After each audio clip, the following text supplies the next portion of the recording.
میں ایک بند عاصی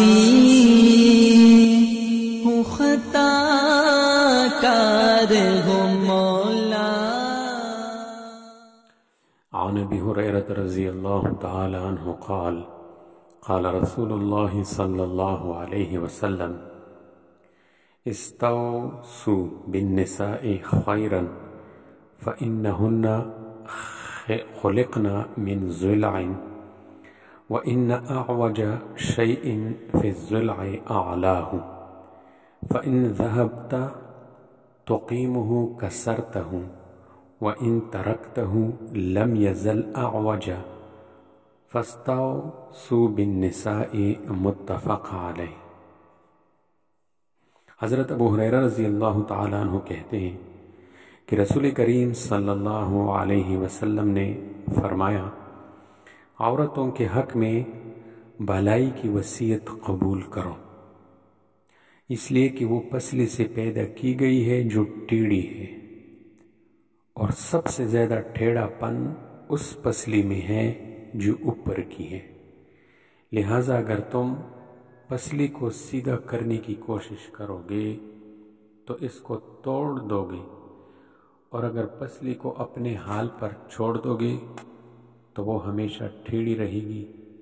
اس لیے عورتوں کے حق میں بھلائی کی وصیت قبول کرو۔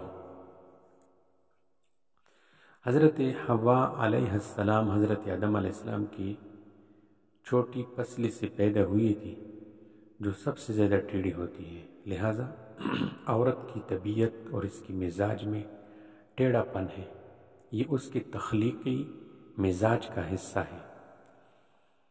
اس حدیث میں عورتوں کی عیوب اور نقائص بیان کرنا مقصود نہیں، بلکہ ان کے خلقت اور استعداد اور طبیعت کو بیان کیا گیا ہے کہ جو اس کی نفسیات اور استعداد اور حالات ہیں، اسی کے مطابق ان پر بوجھ ڈالا جائے۔ ان کے استعداد طبعی سے زیادہ بوجھ ان پر نہ ڈالا کرو، ورنہ سدھار کی بجائے بگاڑ آ جائے گا۔ تو اس حدیث میں عورتوں کے ساتھ نرمی اور حسن سلوک کرنے کی تعلیم دی گئی ہے، اور ان کے ٹیڑھے اخلاق پر صبر، تحمل اور برداشت کا صبر درس دیا گیا ہے۔ ان کو طلاق دینے کو ناپسند کیا گیا، اور یہ بتایا گیا کہ عورت کے مکمل سیدھا ہونے کی امید توقع نہ رکھو۔ یاد رہے کہ یہ صبر اور تحمل خانہ داری امور اور میل جول کی اونچ نیچ میں ہے۔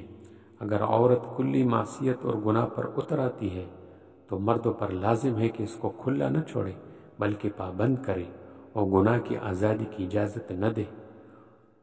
تو اوپر کی پسلی سے وہ چھوٹی پسلی مراد ہے جو کمر کے پاس ہوتی ہے۔ لہٰذا اس حدیث میں عورتوں کی تخلیقی کمزوری کا خیال رکھو، بس یہ بتایا گیا۔